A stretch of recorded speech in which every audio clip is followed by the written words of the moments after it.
Hi guys, and welcome back to NTT. In today's video, I'm going to be showing you how to enable and disable touchscreen using a keyboard circuit. So first of all, open Chrome and search Chrome://flags. It should pop up this window.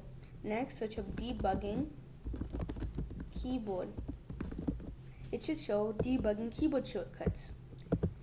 If you click enabled, if you click on the drop down, yours should be disabled. I already did this before, so it's enable for me, but click enable. It should ask you to restart your computer, so once you restart it, come back to this video. And next, what you're gonna want to do is, right now, if I press search shift T, my touchscreen is on, so I'm using my finger and I can open things. So, but if I press search shift T again, I'm still using my finger, but I can't touch anything. So I can't control the touchscreen. I have to manually enable it using the keyboard switcher.